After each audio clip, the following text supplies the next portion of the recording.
The Department of Health has set aside a budget to compensate mine workers who contracted TB or silicosis diseases. The compensation fund only applies to miners who worked between March 1865 and December 2019. And with this initiative, the National Union of Mineworkers has applauded government, saying this is long overdue, as South Africa's economy was built through the mine workers' hard labor. For more on this, we are joined now by NUM's Health and Safety Secretary, Masibulele Naki. Good to have you, and thank you very much for your time. Why has it taken so long for this particular program to be rolled out? Thank you very much, and let us appreciate and greet viewers at home.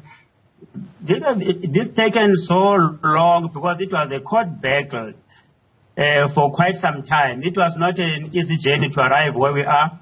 We had to force government to listen to us as the union representative and the only union that was representing these workers that we call them today as ex or former mine workers.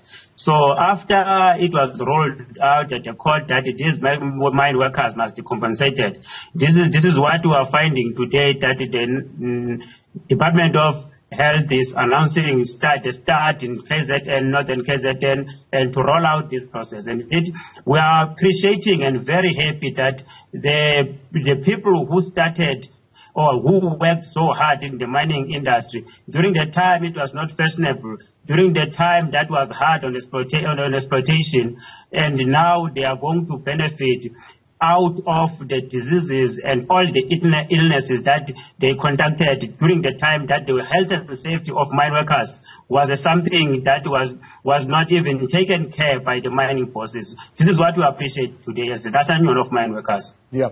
Are you having any input as far as how this process is being rolled out? I tell you, one group that is representing the miners saying they are concerned about the rollout. For example, how follow-ups on miners are being done. Some records are not being followed up, for example, by government officials. The tracking and tracing is generally very poor. Our first concern around the issue, as much as we appreciate, we're not appreciating in blank check, of course. Our first concern is that is what we raised in the statement, that the National Union of Mineworkers cannot be now put aside when all the processes are unfolding in making sure that the mine workers are benefiting to this 10 billion. We are saying to the national government and especially specifically to the Department of Health that all these processes, we need to be directly involved as the National Union of Mineworkers. There are trustees that are given responsibility to pay out the benefit. We are saying to those trustees, especially specifically to government, because it's the one that is allowing these trustees to roll out the processes. So we are saying that we are not going to watch out the trustees, whom are their representatives, are people who never worked in the mining industry. And one of the things that is more concerned to NUM is trustees whom will constitute the board on those trustees without any labor organization. How do you represent mine workers whereas you never worked in the mining industry? You don't know how to suffer in this industry. Now you want to constitute a board that will be paying out the mine workers who worked in the deep mine and open cast and suffered now at home. Then you want to close out the National Union of Mineworkers, the only union that was representing the rights, the only union that fought until we find the Mine and Safety Act. We are saying that all those trustees, the government, likely, they mentioned Siamiso Trust, and the very same Siamiso Trust is the trust that we don't support as the National Union of Mineworkers. As much as we started in 2017, or before 2017, to engage with them, that we want to be part of all the trustees that are dealing with the issues of mine workers.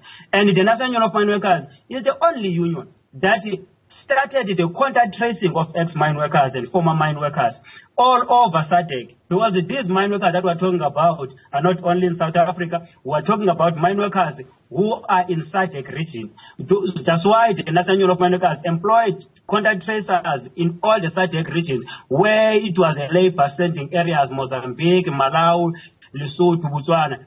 to mention the list, but also in all our provinces. We're working together with SAMA, the South African the Southern African ex-mineworkers Association, with also the council that is launched here in South Africa, started in Eastern Cape and Northwest. That is an ex-mineworkers council. So we are working together with Department of Health, the Deputy Minister, and the two MEC that already came on board, the Eastern Cape one and the Northwest one. We are working together to make sure that we make sure that all the beneficiaries get their money. And one other concern, and we would like to engage the Department of Health on this one, is that Department of Health is prioritizing, is mentioning an issue of making sure that whoever come on board must produce medical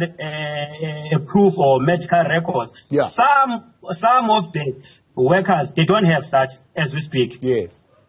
Yeah, and that has been another concern, that sometimes those particular workers, for example, are expected to travel long distances to get tested. These are workers who are already on oxygen, and they are expected to even use money that they don't have. They've been waiting for close to 20 years for this compensation just to be able to get this certificate. But the other issue is the issue of MBOD certificates that are not being recognized, which they already have, that they've been tested before. Will you be raising these issues sharply? We raised them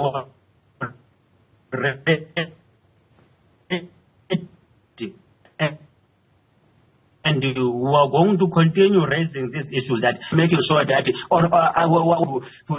get, if we are serious in benefiting the ex-mineworkers, let us make sure that we dig deep. If we bring resources, if there are people who don't have medical records, let us test them.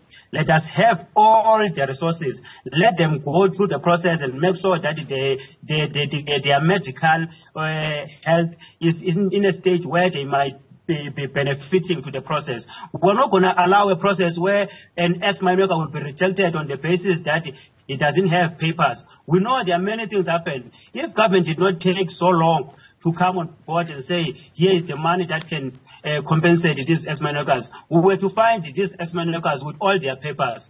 There are many things that are happening. There are floods that have taken out everything to our people. So there are many things that happen to the different families. So we have to listen to those things. We have to engage all the stakeholders and agree on the way forward on how to assist without chasing back the mine workers who are already frustrated in many years. And another challenge is that some of the ex-mine workers and former mine workers are no more as we speak today. So their beneficiaries will be the ones that will come forward and say, my father, my grandfather, whoever worked in the mining industry. We have to listen to those